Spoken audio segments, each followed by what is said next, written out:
Welcome to T-SAT. ఈరోజు మనం కర్బన సమ్మేళన రసాయన శాస్త్రంలో భాగంగా హైడ్రోకార్బన్ల గురించి నేర్చుకుందాం.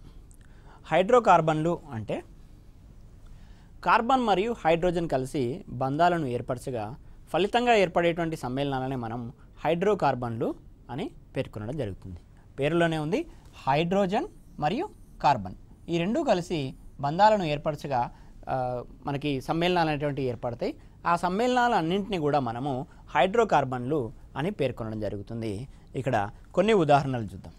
కార్బన్ 4 హైడ్రోజన్లతో కలిసి బంధాలను ఏర్పరిస్తే దాన్ని మనము CH4, దీన్నే మనం మీథేన్ అని పేర్కొనడం జరుగుతుంది. మీథేన్ అని పేర్కొనడం జరుగుతుంది. అదేవిధంగా 2 కార్బన్లు 4 హైడ్రోజన్లతో బంధాలను ఏర్పరిచినట్లయితే దాన్ని ఈథీన్ అని పేర్కొనడం జరుగుతుంది. దీని లోపల కార్బన్ మరియు హైడ్రోజన్ 2 రకాల మూలకాలు మాత్రమే ఉన్నాయి. అదేవిధంగా 2 కార్బన్లు 6 హైడ్రోజన్లతో కనుక బంధాలను ఏర్పరిచినట్లయితే దాన్ని మనము ఈథేన్గా పేర్కొనడం జరుగుతుంది. ఈథేన్గా పేర్కొనడం జరుగుతుంది. అదేవిధంగా C3H8 అనేటువంటిది ఉంటుంది. దీన్ని మనం ప్రోపేన్ అని పేర్కొనడం జరుగుతుంది. ఈ రకంగా మనకి వివిధ రకాల సమ్మేళనాలు అనేటువంటివి ఏర్పడతాయి. ఎప్పుడైతే కార్బన్ అనేటువంటిది హైడ్రోజన్లతో బంధాలను ఏర్పరిచే సమ్మేళనాలు ఏర్పరచగా వివిధ రకాల సమ్మేళనాలు అనేటువంటివి ఏర్పడతాయి. ఈ సమ్మేళనాలన్నింటినీ మనము హైడ్రోకార్బన్లుగా పిలుస్తాము. ఈ హైడ్రోకార్బన్లని మనము వర్గీకరణ కనుక చేసినట్లయితే ఇవి ప్రధానంగా 2 రకాలు. వీటిని మనము సంతృప్త హైడ్రోకార్బన్లు మరియు అసంతృప్త హైడ్రోకార్బన్లు అని పేర్కొనడం జరుగుతుంది. ఇంగ్లీష్ లోపల చూసినట్లయితే సాచురేటెడ్ హైడ్రోకార్బన్స్ అని అంటాము. Saturated hydrocarbon. అసంతృప్త హైడ్రోకార్బన్లు అని అంటే అన్సాచురేటెడ్ హైడ్రోకార్బన్లు. అన్సాచురేటెడ్ హైడ్రోకార్బన్లు, అసంతృప్త కార్బన్లు, అసంతృప్త హైడ్రోకార్బన్లు. సంతృప్తత, అసంతృప్తత అనే విషయాన్ని కనుక ఒకసారి చూసినట్లయితే ఈ హైడ్రోకార్బన్లు అనేటువంటివి కార్బన్ల సంఖ్యకి సమానమైనటువంటి సంఖ్యలో హైడ్రోజన్లు అనేటువంటివి ఉంటాయి. ఒక కార్బన్కి 4 హైడ్రోజన్లు అనేటువంటివి అవసరం పడతాయి. ఆ 4 హైడ్రోజన్లు కనుక ఉన్నట్లయితే వాటిని సంతృప్త హైడ్రోకార్బన్లు అని అంటారు. ఈ అసంతృప్త హైడ్రోకార్బన్లలో కార్బన్ల సంఖ్యకి అవసరమైన సంఖ్యలో హైడ్రోజన్స్ అనేటువంటివి ఉండవు. వీటిని అసంతృప్త హైడ్రోకార్బన్లు అని పేర్కొనడం జరుగుతుంది. వీటి లోపల బహుబంధాలు అనేటువంటివి ఉంటాయి. ఈ బహుబంధాలు ఉన్న కారణంగా వీటిని అసంతృప్త హైడ్రోకార్బన్లు అని పేర్కొనడం జరుగుతుంది. బహుబంధాలు లేకుండా కార్బన్ల చుట్టూ కేవలం ఏకబంధాలు మాత్రమే ఉన్నట్లయితే వాటిని మనము సంతృప్త హైడ్రోకార్బన్లు అని పేర్కొనడం జరుగుతుంది. సంతృప్త హైడ్రోకార్బన్ల గురించి వివరంగా చూసినట్లయితే సంతృప్త హైడ్రోకార్బన్లనే మనము ఆల్కేన్లు అని పిలవడం జరుగుతుంది. ఆల్కేన్లు అని పిలవడం జరుగుతుంది. ఆల్కేనులు అనేటువంటిది ఇంగ్లీష్ పదము. దాని యొక్క స్పెల్లింగ్ కనుక చూసినట్లయితే ఆల్కేన్స్ అని పిలవడం జరుగుతుంది. సంతృప్త హైడ్రోకార్బన్లలో కార్బన్ కేవలం ఏకబంధాన్ని మాత్రమే ఏర్పరుస్తుంది. అంటే బహుబంధాల లోపల మనకి ద్విబంధము, త్రిబంధము ఉన్నట్టు ద్విబంధము, త్రిబంధాన్ని ఏర్పరచకుండా హైడ్రోకార్బన్లలో ఉన్నటువంటి కార్బన్ కేవలం ఏకబంధాన్ని మాత్రమే ఏర్పరిచినట్లయితే వాటిని మనము సంతృప్త హైడ్రోకార్బన్లు లేదా ఆల్కేనులు అని పిలవడం జరుగుతుంది. ఆల్కేన్స్ అని పిలవడం జరుగుతుంది. ఇంతకుముందు ఇచ్చినటువంటి CH4 అనేటువంటిది ఈ సంతృప్త హైడ్రోకార్బన్లకి ఉదాహరణగా పేర్కొనవచ్చు. అదేవిధంగా C2H6 అనేటువంటిది, ఇంతకుముందు ఇచ్చినటువంటి C3H8 అనేటువంటివి, ఇవన్నీ కూడా సంతృప్త హైడ్రోకార్బన్లు లేదా ఆల్కేనులకి ఉదాహరణలు. ఒకసారి కనుక వీటి స్ట్రక్చర్ని పరిశీలించినట్లయితే CH4 యొక్క స్ట్రక్చర్ కనుక ఇక్కడ డ్రా చేస్తున్నాను చూడండి.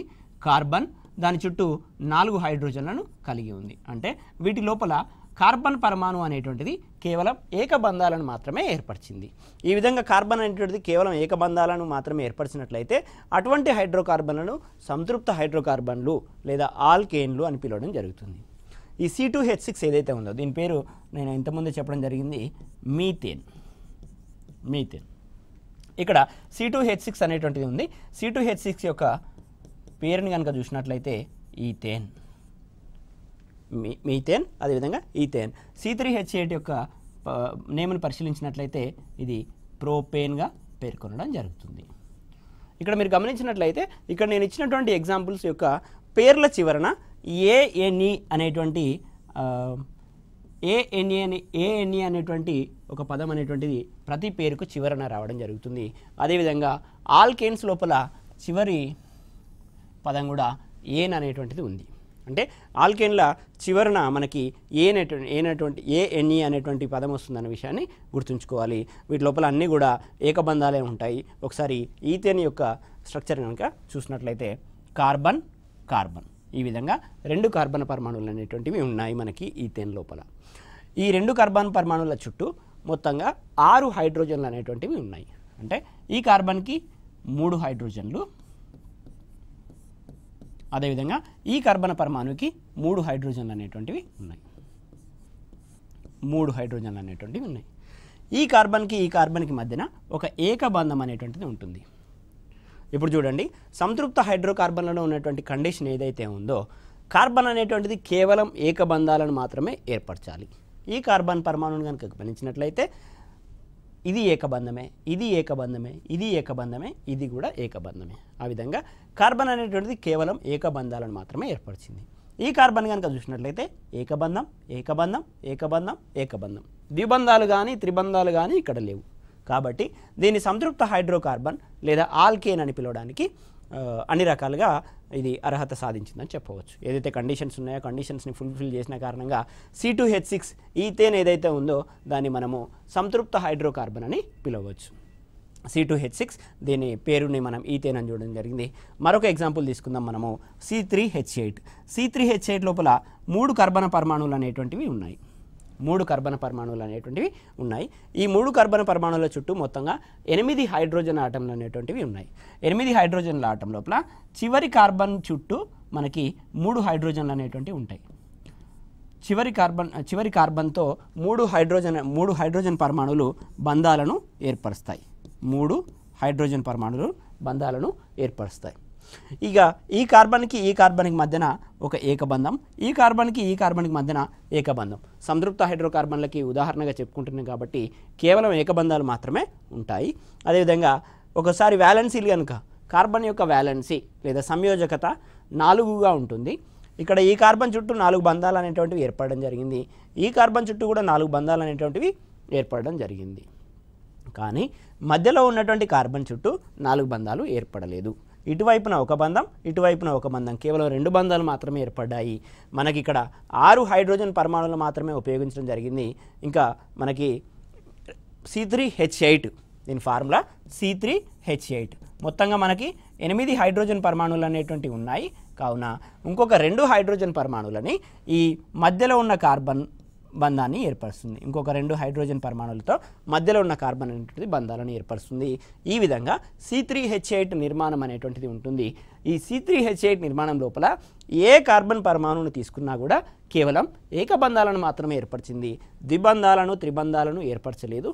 కావున ఇది ఒక సంతృప్త హైడ్రోకార్బన్కి ఉదాహరణగా చెప్పవచ్చు. ఇది సంతృప్త హైడ్రోకార్బన్లకు సంబంధించినటువంటి సమాచారం. సంతృప్త హైడ్రోకార్బన్లనే మనం ఆల్కేన్ అని పిలవడం జరుగుతుంది. ఈ సంతృప్త హైడ్రోకార్బన్ల పేరు చివరన ఏఎన్ఈ అనే పదము, ఏన్ అనేటువంటి పదం వస్తుందనే విషయాన్ని గుర్తుంచుకోండి. ఎప్పుడైనా ఏఎన్ఈ అనేటువంటి పదం వచ్చింది అని అంటే అది సంతృప్త హైడ్రోకార్బన్ అనే విషయాన్ని గుర్తుపెట్టుకోండి. ఈ విధంగా ఫార్ములాలు ఇచ్చి నేమ్స్ అడిగినటువంటి సందర్భాలు ఇంతకుముందు పోటీ పరీక్షల్లో ఉన్నాయి. ఈ ఫార్ములా ఇచ్చి నేమ్ అడగడం, నేమ్ ఇచ్చి ఫార్ములాని అడగడం, ఈ రకమైనటువంటి ఎగ్జాంపుల్స్ని మీరు గుర్తుంచుకోండి. మీథేన్, ఈథేన్, ప్రోపెన్ సరళమైనటువంటి పదార్థాలు. సంతృప్త హైడ్రోకార్బన్లో ఇవి మొదటి పదార్థాలు. ఒకే కార్బన్ కలిగినటువంటి సంతృప్త హైడ్రోకార్బన్, 2 కార్బన్ పరమాణువులు కలిగిన సంతృప్త హైడ్రోకార్బన్, 3 కార్బన్ పరమాణువులు కలిగిన సంతృప్త హైడ్రోకార్బన్ ప్రోపెన్. ఇంకా 4 కార్బన్ పరమాణువులు కలిగింది బ్యూటేన్. సో ఇవి ప్రాథమికంగా ఉన్నటువంటి ఉదాహరణలు. వీటి గురించి గుర్తుంచుకునే ప్రయత్నం చేయండి. సంతృప్త హైడ్రోకార్బన్లు. నెక్స్ట్ మనము అసంతృప్త హైడ్రోకార్బన్లు గురించి చర్చించే ముందు ఇంకా కొంత ఇన్ఫర్మేషన్ మనకు సంతృప్త హైడ్రోకార్బన్ల గురించి ఉంది. ఏకబంధాలను మాత్రమే కలిగి ఉన్నాయి. ఏవైతే సంతృప్త హైడ్రోకార్బన్లు ఏకబంధాలను మాత్రమే కలిగి ఉన్నాయి. ఈ ఏకబంధాలను మాత్రమే కలిగి ఉన్న కారణంగా ఇంకా ఇవి హైడ్రోజన్ అణువులను స్వీకరించలేవు. ఆల్రెడీ అన్ని కార్బన్స్ కూడా ఇంతకుముందు మనం ఎగ్జాంపుల్స్లో చూసినట్లు అన్ని కార్బన్స్ కూడా హైడ్రోజన్స్తో ఫుల్ఫిల్ అయిపోయినాయి. ఎటువంటి ఇంకొక హైడ్రోజన్ యాడ్ చేయడానికి ఇక్కడ ఆస్కారం లేదు. ఈ కార్బన్ కూడా ఇంకొక హైడ్రోజన్ యాడ్ చేయడానికి ఆస్కారం లేదు. ఈ కార్బన్లో కూడా చూసినట్లయితే, ఈ సమ్మేళనంలో చూసినట్లయితే కార్బన్ పరమాణువులన్నీ కూడా 4 బంధాలను ఆల్రెడీ ఏర్పరిచి ఉన్నాయి. కాబట్టి ఎట్టి పరిస్థితుల్లోనూ ఇంకొక హైడ్రోజన్ని యాడ్ చేసే పరిస్థితి ఇక్కడ కార్బన్ పరమాణువుల లోపల కనిపించడం లేదు. కావున హైడ్రోజన్ అణువులను స్వీకరించలేవు. కాబట్టి హైడ్రోజన్ అణువులను స్వీకరించలేవు కాబట్టి అవి సంతృప్తం చెంది ఉన్నాయి కాబట్టి వీటికి సంతృప్త హైడ్రోకార్బన్లు అని పిలవడం జరుగుతుంది.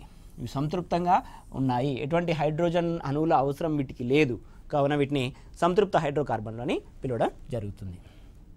ఇంకా నెక్స్ట్ చూసినట్లయితే మనకి అసంతృప్త హైడ్రోకార్బన్లు. ఈ అసంతృప్త హైడ్రోకార్బన్లలో కార్బన పరమాణువులు అనేటువంటివి ద్విబంధాలను త్రిబంధాలను ఏర్పరుస్తాయి.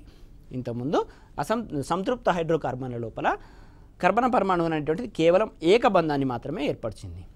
ఇక్కడ అసంతృప్త హైడ్రోకార్బన్ల లోపల కార్బన పరమాణువులు అనేటువంటివి ద్విబంధాలను డబుల్ బాండ్స్ని త్రిబంధాలను ట్రిపుల్ బాండ్స్ని ఏర్పరచడం జరుగుతుంది.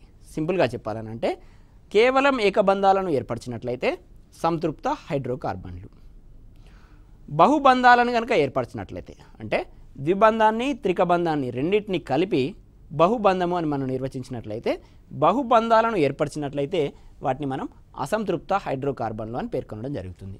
ఇక్కడ నిర్వచనంలో కూడా అదే కవర్ చేయడం జరిగింది. అసంతృప్త హైడ్రోకార్బన్ల లోపల కార్బన్ అనేటువంటిది ద్విబంధాన్ని మరియు త్రికబంధాన్ని ఏర్పరుస్తుంది. ద్విబంధాన్ని మరియు త్రికబంధాన్ని ఏర్పరుస్తుంది. ఈ విధంగా ఒక ఎగ్జాంపుల్ కనుక మనం చూసినట్లయితే C2H4 అదేవిధంగా C2H2 ఒక రెండు ఎగ్జాంపుల్స్ ఇవ్వడం జరిగింది. ఒకటి ద్విబంధానికి, ఒకటి త్రిబంధానికి. C2H4 కార్బన్కి కార్బన్కి మధ్యన డబుల్ బాండ్ అనేటువంటిది ఉంటుంది. దీన్నే మనము ఈథీన్ అని పేర్కొనడం జరుగుతుంది. దీన్ని మనము ఈథైన్ అని పేర్కొనడం జరుగుతుంది. ఈథీన్ కార్బన్కి కార్బన్కి మధ్యన డబుల్ బాండ్ అనేటువంటిది ఉంటుంది. ఇక్కడ ఒక హైడ్రోజన్, ఇక్కడ ఒక హైడ్రోజన్, ఈ కార్బన్కి ఈ వైపున ఒక హైడ్రోజన్, ఈ వైపున మరో హైడ్రోజన్ అనేటువంటిది ఉండడం జరుగుతుంది. ఈ విధంగా కార్బన్కి కార్బన్కి మధ్యలో డబుల్ బాండ్ ఉంటూ మిగిలిన బంధాలు అనేటువంటి హైడ్రోజన్తో ఏర్పరిచినట్లయితే దీన్ని మనము ఈథీన్ అని పేర్కొనడం జరుగుతుంది. ఈథీన్ అనేటువంటిది ఒక అసంతృప్త హైడ్రోకార్బన్కి ఉదాహరణ. అదేవిధంగా కార్బన్కి కార్బన్కి మధ్యన ట్రిపుల్ బాండ్ ఉంది. ఈ కార్బన్కి ఒక హైడ్రోజన్, ఈ కార్బన్కి ఒక హైడ్రోజన్ కనుక తీసుకున్నట్లయితే దాన్ని మనం ఈథైన్ అని పేర్కొనడం జరుగుతుంది. ద్విబంధాలను కానీ త్రిబంధాలను కానీ కార్బన పరమాణువు ఏర్పరిచినట్లయితే, ద్విబంధాలను కానీ త్రికబంధాలను కానీ కార్బన పరమాణువు ఏర్పరిచినట్లయితే అట్టి హైడ్రోకార్బన్లని అసంతృప్త హైడ్రోకార్బన్లు అని పేర్కొనడం జరుగుతుంది. ఇంకా మనం నెక్స్ట్ చూసినట్లయితే అసంతృప్త హైడ్రోకార్బన్లకు సంబంధించినటువంటి ఇంకా కొంత ఇన్ఫర్మేషన్.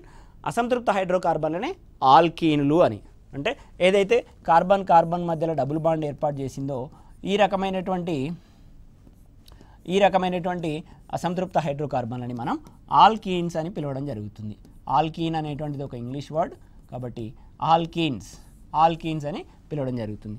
అలా కాకుండా కార్బన్కి కార్బన్కి మధ్యన ట్రిపుల్ బాండ్ అనేటువంటిది ఏర్పాటు జరిగినట్లయితే ఈ ట్రిపుల్ బాండ్ జరిగినటువంటి ఈ రకమైనటువంటి అసంతృప్త హైడ్రోకార్బన్లు అన్నిటినీ ట్రిపుల్ బాండ్ కలిగి ఉన్నటువంటి త్రికబంధాన్ని కలిగి ఉన్నటువంటి హైడ్రోకార్బన్లు అన్నింటినీ మనము ఆల్కైన్ అని పిలవడం జరుగుతుంది. ఇక్కడ యారో మార్క్ ఇచ్చి నేను ఈ బాక్స్లో ఏదైతే రాస్తున్నానో ఈ బాక్స్లో రాసినటువంటి ఆల్కైన్ అనే పదం కేవలం ఇదే సమ్మేళనానికి సంబంధించింది కాదు. ఈ ఆల్కిన్ అనే పదం కేవలం ఇదే సమ్మేళనానికి సంబంధించినటువంటి పదం కాదు. ద్విబంధాలను కలిగి ఉన్నటువంటి అన్ని అసంతృప్త హైడ్రోకార్బన్లను ఆల్కీన్గా సంబోధిస్తాము. త్రిబంధాలను కలిగి ఉన్నటువంటి అన్ని అసంతృప్త హైడ్రోకార్బన్లను ఆల్కైన్తో సూచిస్తాము. పర్టికులర్గా ఇదే కాంపౌండ్కి మనం పేరును ఇవ్వాలి అని అంటే రెండు కార్బన్లు ఉన్నాయి కాబట్టి ఈత్ అండ్ డబుల్ బాండ్ ఉంది కాబట్టి ఈఎన్ఈ అనే విషయాన్ని ఈథీన్ అని మనం రాయాలి. ఇక్కడ రెండు కార్బన్ పరమాణువులు ఉన్నాయి, మరలా ఈత్ అనేటువంటిది వాడాలి. ట్రిపుల్ బాండ్ ఉంది కాబట్టి వైఎన్ఈ అనేటువంటి పదాన్ని వాడితే ఈథైన్ అనేటువంటిది పేరు వస్తుంది. అంటే అన్ని త్రికబంధాలను కలిగి ఉన్నటువంటి అన్ని సమ్మేళనాలను ఆల్కైన్తో సూచిస్తాము. రెండు కార్బన పరమాణువులు కలిగినటువంటి ట్రిపుల్ బాండ్ ఉంటే దాన్ని ఈథైన్ అని, రెండు కార్బన పరమాణువులు కలిగి ఉండి డబుల్ బాండ్ ఉంటే దాన్ని ఈథీన్ అని, డబుల్ బాండ్ కలిగి ఉన్నటువంటి అన్ని హైడ్రోకార్బన్స్ని ఆల్కిన్తో సూచిస్తాము. అసంతృప్త హైడ్రోకార్బన్లని మనము ఆల్కిన్లు మరియు ఆల్కైన్లుగా వర్గీకరిస్తాము. అంటే దానిలో డబుల్ బాండ్ ఉందా ట్రిపుల్ బాండ్ ఉందా అనే విషయాన్ని తీసుకొని డబుల్ బాండ్ ఉంటే ఆల్కిన్లని, ట్రిపుల్ బాండ్ ఉంటే ఆల్కైన్లని పిలవడం జరుగుతుంది. అదే ఇక్కడ ఇచ్చాను. ఆల్కిన్లలో కార్బన్ ద్విబంధాన్ని ఏర్పరచగా ఆల్కైన్లలో కార్బన్ అనేటువంటి త్రికబంధాన్ని, దీన్నే ట్రిపుల్ బాండ్ అని అంటాం. ద్విబంధము అని అంటే డబుల్ బాండ్. ఇక్కడ స్థూలంగా మీరు గమనించాల్సిన విషయం, ఇప్పటివరకు మనం డిస్కస్ చేసినటువంటి ఉదాహరణల ఆధారంగా కార్బన్కి కార్బన్కి మధ్యన సింగిల్ బాండ్ అనేటువంటిది ఉంటే పేరుకు చివరన ANE అనే పదం వస్తుంది. ఇప్పటివరకు మనం డిస్కస్ చేసిన ఉదాహరణల ఆధారంగా మనం ఇక్కడ ఒకటి కంక్లూడ్ చేయొచ్చు. కార్బన్కి కార్బన్కి మధ్యలో సింగిల్ బాండ్ ఉన్నట్లయితే ANE అనే పదం వస్తుంది. కార్బన్కి కార్బన్కి మధ్యన డబుల్ బాండ్ ఉన్నట్లయితే ENE అనే పదం వస్తుంది. చివరన పేరు చివరన ఆ సమ్మేళనం యొక్క పేరు చివరన ENE అనేటువంటి పదం వస్తుంది. అదేవిధంగా కార్బన్కి కార్బన్కి మధ్యన ట్రిపుల్ బాండ్ ఉన్నట్లయితే ఆ పేరు చివరన YNE అనేటువంటి పదం వస్తుంది. YNE. సో ఈ విధంగా ఏన్ ఈన్ అయినటువంటి 3 పదాలు కూడా ఏకబంధాన్ని, ద్విబంధాన్ని మరియు త్రికబంధాన్ని సూచిస్తున్నాయనే విషయాన్ని గుర్తుంచుకోండి. వీటి ఆధారంగా ఈ పేరు చివరన ఉండేటువంటి ఈ 3 అక్షరాల ఆధారంగా మనం ఒక కాంపౌండ్ అనేటువంటిది సంతృప్త హైడ్రోకార్బనా, అసంతృప్త హైడ్రోకార్బనా, అసంతృప్త హైడ్రోకార్బన్ అయితే ఆల్కీనా, ఆల్కైనా అనే విషయాన్ని మనం ఈ పేరుని ఆధారంగా చేసుకొని చెప్పవచ్చు. ఇంకొక విషయం ఏంటి అని అంటే ఒకవేళ అది ఆల్కేన్ అయితే ఆల్కేన్ అనేటువంటిది ఈ రకమైన సాధారణ ఫార్ములాని కలిగి ఉంటుంది. ఆల్కేన్ అనేటువంటిది CnH2n+2 సాధారణ ఫార్ములాని కలిగి ఉంటుంది. అదేవిధంగా ఒకవేళ ఇచ్చినటువంటి కాంపౌండ్ అనేటువంటిది ఆల్కీన్ అయితే మనకి CnH2n అనేటువంటి సాధారణ ఫార్ములాని పోలి ఉంటుంది. ఇచ్చినటువంటి కాంపౌండ్ అనేటువంటిది ఆల్కైన్ ఒకవేళ త్రిబంధాన్ని కలిగి ఉన్నట్లయితే అది CnH2n-2ని పోలి ఉంటుంది. CnH2n-2ని పోలి ఉంటుంది. ఇవి 3 కూడా పేరు ఆధారంగా మనము సమ్మేళనం లోపల ఏకబంధం, ద్విబంధం, త్రిబంధం ఉందా అనే విషయాన్ని గుర్తించవచ్చు. ఈ 3 కూడా ఏఎన్, ఈన్, ఐన్ అనేటువంటి పదాలను ఉపయోగించి. అలా కాకుండా సాధారణ ఫార్ములాను ఉపయోగించి కూడా ఒక పదార్థం అనేటువంటిది, ఒక హైడ్రోకార్బన్ అనేటువంటిది ఆల్కేనా, ఆల్కీనా, ఆల్కైనా అనే విషయాన్ని కూడా గమనించవచ్చు. ఇక్కడ 3 సాధారణ ఫార్ములాలు ఇవ్వడం జరిగింది. ఆల్కేన్లకి CnH2n+2, ఆల్కీన్లకి CnH2n, ఆల్కైన్లకి CnH2n-2. ఇక్కడ N ఏదైతే ఉందో ఈ N అనేటువంటిది నెంబర్ ఆఫ్ కార్బన్ ఆటమ్స్ని సూచిస్తుంది. అంటే ఒక హైడ్రోకార్బన్లో ఉన్నటువంటి కర్బన పరమాణువుల సంఖ్యని ఈ N అనేటువంటిది సూచిస్తుంది, number of carbon atoms. So ఇవి మనం గుర్తుంచుకుంటే మనము ఒక హైడ్రోకార్బన్ ఇచ్చినప్పుడు ఆల్కేనా, ఆల్కీనా, ఆల్కైనా అనే విషయాన్ని మనం చెప్పవచ్చు. ఇది మనకి అసంతృప్త హైడ్రోకార్బన్లకి సంబంధించినటువంటి అంశం. అదేవిధంగా ఆల్కేన్లు బహుబంధాలను కలిగి ఉన్న కారణంగా హైడ్రోజన్ అణువులని స్వీకరించగలవు. ఇంతకుముందు ఆల్కేన్లు ఏవైతే ఉన్నాయో అవి కేవలం ఏకబంధాలను మాత్రమే కలిగి ఉన్నాయి, కావున అవి హైడ్రోజన్ అణువులను స్వీకరించలేవు. ఇక్కడ మనం ఆల్కీన్లకి ఎగ్జాంపుల్గా ఏదైతే తీసుకున్నామో ఒక ఈథీన్ కనుక తీసుకున్నట్లయితే ఈథీన్ యొక్క ఫార్ములా అనేటువంటిది C2H4గా పేర్కొనడం జరుగుతుంది. C2H4గా పేర్కొనడం జరుగుతుంది. ఈ C2H4ని ఒక హైడ్రోజన్ అణువుతో కలిపితే అప్పుడు మనకి ఈథీన్ నుంచి C2H6 అనేటువంటి పదార్థం ఏర్పడుతుంది. C2H6 అనేటువంటి పదార్థం ఏర్పడుతుంది. దీన్నే మనం ఈథేన్ అని పేర్కొనడం జరుగుతుంది. అంటే ఈథీన్ నుంచి ఈథేన్ అనేటువంటిది ఏర్పడుతుంది. ఈథీన్ అనేటువంటిది ఒక హైడ్రోజన్ అణువుని స్వీకరిస్తుంది. అంటే ఇది అసంతృప్తంగా ఉన్న కారణంగానే ఒక హైడ్రోజన్ అణువుని స్వీకరిస్తుంది. కావున ఈ ఆల్కైన్లు అన్నిటిని కూడా మనం అసంతృప్త హైడ్రోకార్బన్లు అని పేర్కొనడం జరుగుతుంది. ఇది ఒక ఆల్కీన్, ఈథీన్ అనేటువంటిది ఒక ఆల్కీన్. అదేవిధంగా ఈథైన్ ఒక ఆల్కైన్ తీసుకొని హైడ్రోజన్ అణువును యాడ్ చేసే ప్రయత్నం చేద్దాం. అదే మనకి C2H2 దీన్నే మనం ఈథైన్ అని పేర్కొనడం జరుగుతుంది. ఈ ఈథైన్కి మనం ఒక హైడ్రోజన్ అణువును యాడ్ చేస్తే వచ్చేటువంటిది C2H4. ఇక్కడ చూడండి C2H2, ఇంకొక 2 హైడ్రోజన్ పరమాణువులను యాడ్ చేస్తున్నాను, ఫలితంగా మనకు C2H4 అనేటువంటిది వచ్చింది. C2H4 అనేటువంటిది ఈథీన్.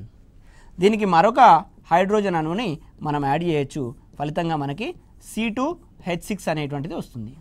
C2H6 అనగా ఈథేన్. అంటే ఆ విధంగా ఈథైన్ నుంచి ఈథీన్ నుంచి ఈథేన్ అనేటువంటి సమ్మేళనాలు వస్తాయి హైడ్రోజన్ అణువులను కలిపిన కారణంగా. స్థూలంగా రాయాలని అంటే C2H2 అనేటువంటిది 2 హైడ్రోజన్ అణువులను గ్రహించి C2H6గా మారగలదు. ఈథైన్ అనేటువంటిది 2 హైడ్రోజన్ అణువులను గ్రహించి ఈథేన్గా రూపాంతరం చెందగలదు. ఈ విధంగా ఇవి హైడ్రోజన్ అణువులను గ్రహిస్తున్న కారణంగా, హైడ్రోజన్ అణువులను స్వీకరిస్తున్న కారణంగా వీటిని అసంతృప్త హైడ్రోకార్బన్లు అని పిలవడం జరుగుతుంది. ఈ స్వీకరించడానికి గల కారణాలు ఏంటి అని అంటే కార్బన్కి మధ్యలో ఉండేటువంటి ద్విబంధాలు లేదా త్రిబంధాలు. సో ఇక్కడ కార్బన్ హైడ్రోజన్ ప్లస్ ఇంకొక హైడ్రోజన్ నేను ఇక్కడ యాడ్ చేస్తున్నాను, C2H4 ఈ విధంగా ఉంటుంది.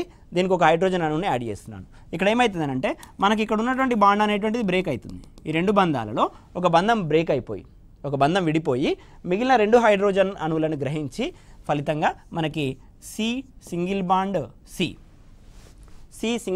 సి అనేటువంటిది వస్తుంది. సింగిల్ బాండ్ సి 3 హైడ్రోజన్ అణువులు అనేటువంటివి ఈ కార్బన్కి, 3 హైడ్రోజన్ అణువులు అనేటువంటివి ఈ కార్బన్కి రావడం అనేటువంటిది జరుగుతుంది. ఈ విధంగా మనకి హైడ్రోజన్ అణువులను స్వీకరిస్తున్న కారణంగా వీటిని అసంతృప్త హైడ్రోకార్బన్లోని పేర్కొనడం జరుగుతుంది. ఇది అసంతృప్త హైడ్రోకార్బన్లకు సంబంధించినటువంటి ఇన్ఫర్మేషన్. సో ఇప్పుడు మనకి ఈ హైడ్రోకార్బన్ అనేటువంటివి ఇతర మూలకాలతో కూడా బంధాలను ఏర్పరచగలవు. అంటే కార్బన్ హైడ్రోజన్ కలిసిపోయి హైడ్రోకార్బన్లు మనకు వస్తున్నాయి. ఈ హైడ్రోకార్బన్లు మరలా ఆక్సిజన్తో కలిసిపోయినప్పుడు కొన్ని రకాల పదార్థాలు అనేటువంటివి ఏర్పడుతున్నాయి. ఇక్కడ మనకి హైడ్రోకార్బన్ ఆక్సిజన్తో కలిసిపోయినప్పుడు మనకి ఏర్పడేటువంటి మొదటి పదార్థం ఆల్కహాల్గా పేర్కొంటున్నాం. ఆల్కహాల్ అని అంటే దీన్నే మనము ROHతో సూచించడం జరుగుతుంది. ఎప్పుడైతే హైడ్రోకార్బన్ అనేటువంటిది ఆక్సిజన్ అణువుతో కలిసిపోతుందో అప్పుడు మనకి ఏర్పడేటువంటి పదార్థం ఆల్కహాల్. ఇంకా అలా కాకుండా హైడ్రోకార్బన్ అనేటువంటిది ఆక్సిజన్తో కలిసిపోయి ఈథర్ని కూడా ఏర్పరచగలదు.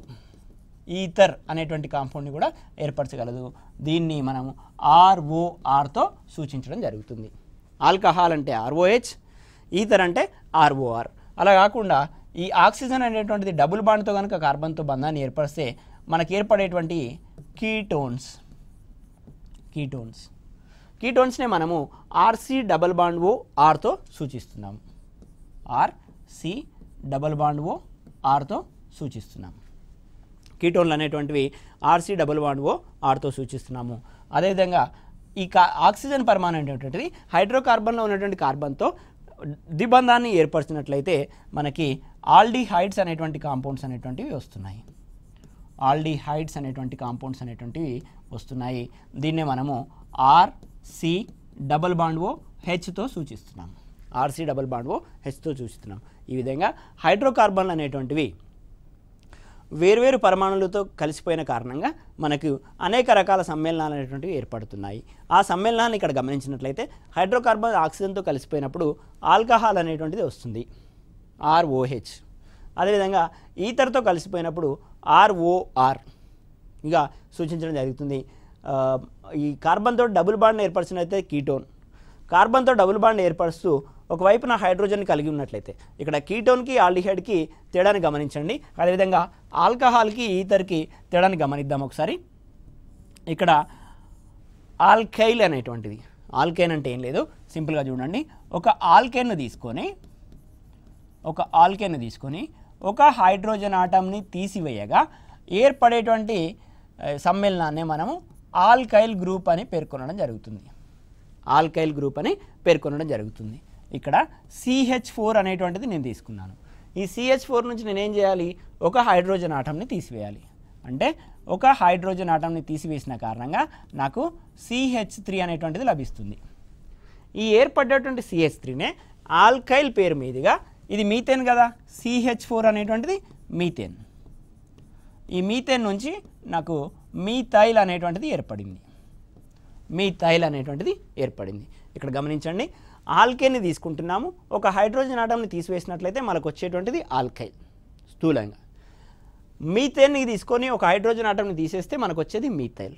అదేవిధంగా ఈథేన్ నుంచి ఒక హైడ్రోజన్ ఆటంని తీసేస్తే చూద్దాం ఏమవుతుందో. ఒక హైడ్రోజన్ ఆటంని తీసేస్తే మనకు వచ్చేటువంటిది ఈథేన్ యొక్క ఫార్ములా C2H6. ఇది ఈథేన్. ఈథేన్ నుంచి ఒక హైడ్రోజన్ ఆటంని నేను తీసివేస్తున్నాను, రిమూవ్ చేయగా మనకు ఏర్పడిందే C2H5. దీన్ని నేను ఈథైల్ అని పేర్కొనడం జరుగుతుంది. ఈథైల్ అని పేర్కొనడం జరుగుతుంది. ఇక్కడ నేను తీసుకున్న ఆర్ పదం ఏంటో మీకు అర్థం కావాలి అని అంటే ఇది అర్థం కావాలి ముందు. ఇక్కడ తీసుకున్నటువంటి ఆర్ పదం ఏదైతే ఉందో ఆ ప్రమేయ సమూహాల్లో నేను తీసుకున్నటువంటి ఆర్ పదం ఏదైతే ఉందో అది అర్థం కావాలంటే ఇది అర్థం కావాలి. సో ఈ విధంగా ఆల్కైల్ సమూహాలు అనేటువంటివి ఏర్పడతాయి. మీథేన్ నుంచి మీథైలు, ఈథేన్ నుంచి ఈథైలు, అదేవిధంగా ప్రోపేన్ నుంచి ప్రోపైల్, ప్రోపేన్ నుంచి ప్రోపైల్. ప్రోపేన్ యొక్క ఫార్ములా C3H8, ప్రోపేన్ యొక్క formula C3H8 -1 hydrogen gives rise to C3H8 కదా. C3H8 నుంచి ఒక హైడ్రోజన్ తీసేస్తే C3H7 అనేటువంటిది ఏర్పడుతుంది. దీన్నే మనము ప్రోపైల్ అని పేర్కొనడం జరుగుతుంది, ప్రోపైల్ అని పేర్కొనడం జరుగుతుంది. ఈ విధంగా మనకి ప్రోపేన్ నుంచి ఒక హైడ్రోజన్ తీసేస్తే ప్రోపైల్ అనేటువంటిది ఏర్పడింది. ఈథేన్ నుంచి ఈథైల్, బ్యూటేన్ నుంచి బ్యూటైల్, బ్యూటేన్ నుంచి బ్యూటైల్, పెంటేన్ నుంచి పెంటైల్, హెక్సేన్ నుంచి హెక్సైల్. ఆ విధంగా ఒక్కొక్క కార్బన్ పరమాణువును పెంచుతూ పోతున్నాను. అన్నిటి నుంచి కూడా ఒక హైడ్రోజన్ రిమూవ్ చేయగా మనకి ఆల్కైల్ సమూహాలు అనేటువంటివి వస్తున్నాయి. మీథైల్ వచ్చింది, ఈథైల్ వచ్చింది, ప్రోపైల్, బ్యూటైల్, పెంటైల్. ఆ విధంగా మనకి ఆల్కైల్ సమూహాలు అనేటువంటివి వస్తున్నాయి. ఈ వచ్చినటువంటి ఆల్కైల్ సమూహాలు అన్నింటినీ ఆర్తో సూచిస్తాం. మనం ఏమంటున్నాం? ఆర్తో సూచించడం జరుగుతుంది, ఆర్తో సూచించడం జరుగుతుంది. అంటే ఇక్కడ వచ్చినటువంటి మీథైల్కి నేను ఆర్తో సూచించినట్లయితే, ఆర్తో సూచించినట్లయితే ఇక్కడ మనకి దీనికి OH అనేటువంటిది అటాచ్ అయింది. ఆక్సిజన్ పరమాణు అనేటువంటిది ఇది హైడ్రోకార్బన్ నుంచే కదా ఏర్పడింది. ఆల్కైల్ అనేటువంటిది హైడ్రోకార్బన్ నుంచి ఏర్పడింది ఒక హైడ్రోజన్ తీసేయగా. స్థూలంగా చెప్పాలనంటే మీథేన్ నుంచి ఒక హైడ్రోజన్ తీసేసి ఒక హైడ్రాక్సీ గ్రూప్ని కలిపినట్లయితే ROH అనేటువంటిది ఏర్పడుతుంది. దీన్ని నేను CH3OHగా కూడా రాయొచ్చు కదా, CH3OHగా రాయొచ్చు. ఇక్కడ ఏర్పడేటువంటి CH3OHనే మనం ఆల్కహాల్ అని పేర్కొనడం జరుగుతుంది, ఆల్కహాల్ అని పేర్కొనడం జరుగుతుంది. అంటే హైడ్రోకార్బన్లో ఉన్నటువంటి హైడ్రోకార్బన్లతో ఆక్సిజన్ అనేటువంటి పరమాణువు చర్యనొందిన కారణంగా మనకి ఏర్పడేటువంటి పదార్థాలే ఆల్కహాళ్ళు. ఓకేనా? అదేవిధంగా రెండు ఆల్కైల్ సమూహాలకి మధ్యన, రెండు ఆల్కైల్ సమూహాలకి మధ్యన మనకి ఆక్సిజన్ ఆటం ఉన్నట్లయితే దాన్ని మనము ఈథర్ అని పేర్కొనడం జరుగుతుంది. అదేవిధంగా రెండు ఆల్కైల్ సమూహాలకి మధ్యన, రెండు ఆల్కైల్ సమూహాలకి మధ్యన ఒక కార్బోనైల్ గ్రూప్ ఉన్నట్లయితే దాన్ని మనం కీటోన్ అని పేర్కొనడం జరుగుతుంది, కీటోన్ అని పేర్కొనడం జరుగుతుంది. ఒక ఆల్కైల్ సమూహానికి కార్బోనైల్ గ్రూప్ అటాచ్ అయి ఉండి ఇంకొక వైపున హైడ్రోజన్ ఆటం, ఆల్కైల్ గ్రూప్కి బదులుగా హైడ్రోజన్ ఆటం ఉన్నట్లయితే దాన్ని మనం ఆల్డిహైడ్ అని పేర్కొనడం జరుగుతుంది. అదేవిధంగా ఇంకా చూసినట్లయితే మనకు కార్బాక్సిలిక్ యాసిడ్స్ అని ఉంటాయి, కార్బాక్సిలిక్ యాసిడ్స్. ఈ కార్బాక్సిలిక్ యాసిడ్స్ యొక్క సాధారణ ఫార్ములాని కనుక చూసినట్లయితే RC≡OH, RC≡OH అనేటువంటి సాధారణ ఫార్ములాని కలిగి ఉంటుంది. ఈ విధంగా కార్బాక్సిలిక్ యాసిడ్స్ యొక్క సాధారణ రూపం కనుక చూసినట్లయితే RC≡OH. దీన్నే మనం సాధారణంగా RCOOHగా రాస్తాం. ఏమని రాస్తాం? RCOOHగా రాస్తాం, RCOOH. కార్బాక్సిలిక్ యాసిడ్ సంబంధించినటువంటి సాధారణ రూపం RC≡OH. ఇక్కడ బంధాలను చూసినట్లయితే ఒక ఆల్కైల్ సమూహానికి C≡O, కార్బోనైల్ సమూహం అనేటువంటిది అటాచ్ అయి ఉంది, దానికి ఇంకొక వైపున హైడ్రాక్సీ గ్రూప్ అనేటువంటిది అటాచ్ అయి ఉంటే దాన్నే మనం కార్బాక్సిలిక్ యాసిడ్ సమూహంగా పేర్కొంటున్నాము. ఈ విధంగా హైడ్రోకార్బన్లతో ఆక్సిజన్లు కలిసిపోయిన కారణంగా వివిధ రకాల సమూహాలు అనేటువంటివి మనకు ఏర్పడుతున్నాయి, వివిధ రకాల సమూహాలు అనేటువంటివి ఏర్పడుతున్నాయి. సో అదేవిధంగా హైడ్రోకార్బన్లు సల్ఫర్తో కలిసిపోతాయి, హైడ్రోకార్బన్లు అనేటువంటివి ఫాస్ఫరస్తో కూడా కలిసిపోతాయి. అదేవిధంగా హైడ్రోకార్బన్లు హాలోజన్తో కలిసిపోతాయి. హాలోజన్ అంటే మనము పీరియాడిక్ టేబుల్ ఆవర్తన పట్టిక చెప్పుకున్నప్పుడు మనం చెప్పుకోవడం జరిగింది. 17th గ్రూప్ ఎలిమెంట్స్నే హాలోజన్స్ అని పేర్కొంటాము. వీటినే ఫ్లోరిన్, క్లోరిన్, బ్రోమిన్, అయోడిన్ అని సూచిస్తాము. Fluorine, chlorine, bromine, iodine, astatine ఇవన్నీ కూడా హాలోజన్ ఆటమ్స్. అంటే ఈ ఆల్కైల్ సమూహానికి ఫ్లోరిన్ లేదా క్లోరిన్ లేదా బ్రోమిన్ లేదా అయోడిన్ అటాచ్ అయినప్పుడు ఏర్పడేటువంటి సమూహాలనే ఆల్కైల్ హాలైడ్స్ అని పేర్కొనడం జరుగుతుంది. ఇక్కడ రాస్తున్నాను, ఆల్కైల్ హాలైడ్స్ అని పేర్కొనడం జరుగుతుంది. ఈ ఆల్కైల్ హాలైడ్స్ని మనము ఆల్కైల్ని R తోటి, హాలోజన్ ఆటంని X తో సూచిస్తాం, RX అని పేర్కొనడం జరుగుతుంది. ఈ విధంగా హైడ్రోకార్బన్లు అనేటువంటివి వివిధ రకాల పరమాణులతో కలిసిపోయినప్పుడు అనేక రకాల సమ్మేళనాలు అనేటువంటివి ఏర్పడుతున్నాయి. ఆ సమ్మేళనాలని సాధారణంగా ఈ రకంగా సూచించడం జరుగుతుంది. ఓకేనా? ఈ రకంగా సూచించినప్పుడు మనకి RX, RC double bond OH, RC double bond OH అనేటువంటి ప్రమేయ సమూహాలు అనేటువంటివి రావడం జరుగుతుంది. ఈ ప్రమేయ సమూహాలకు సంబంధించినటువంటి సమాచారము మరియు ఈ కర్బన సమ్మేళనాలకి నేమింగ్ ఇచ్చే విధానం అంటే నామీకరణ విధానాన్ని గురించి మనకు రాబోయే క్లాస్లో మరొకసారి చర్చిద్దాం. Okay, thank you one and all.